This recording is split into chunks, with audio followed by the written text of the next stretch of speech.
familjen, institucioni më i rëndësishëm që e mban njeriu njeri.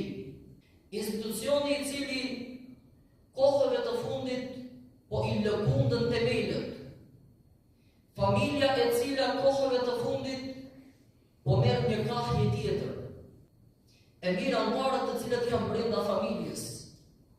A duket me shiku obligimet që ka kemi njëri ndaj tjetrit? Po anën morale që duket me i shërby njëri tjetrit këtë se kemi ne? Prandaj vëllezërit e mi kemi filluar këtë tematikë sepse po përhapet si fenomen në shoqërinë tonë. Dhe neve kur dëgjojmë dhe shikojmë dhe lexojmë mesazhet që paraqesin të rinjt, është për të çuditur.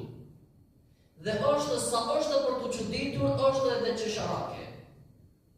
Nga se kur shikon ti mentalitetin e këtyre të cilët duan të martohen, dhe shikon ti që psikologjinë e tyre ende janë fëmijë.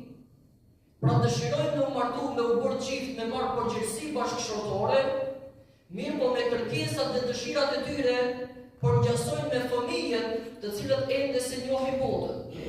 Kur themi neve mentaliteti i fëmijëve, çka është? Fëmija, kur nuk i plotson diçka prindi, çka bën ai?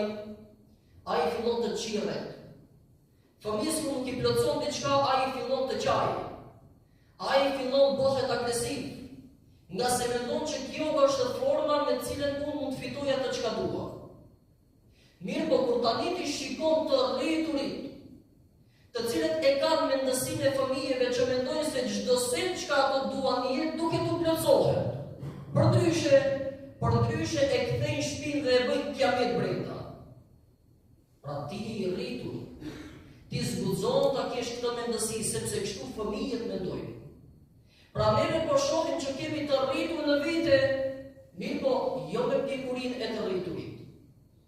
Andaj vëllezërit e mi, kur të lexojmë mesazhet të cilat paraqesin të rinj se unë nuk mund të vazhdoj më jetën me këtë grua. E mirë, pse s'mund të vazhdosh ti jetën me këtë grua? Nuk mund të vazhdoj jetën me këtë grua sepse vetëm ankesa ka.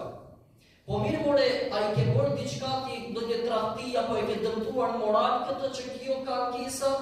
Jo për jo.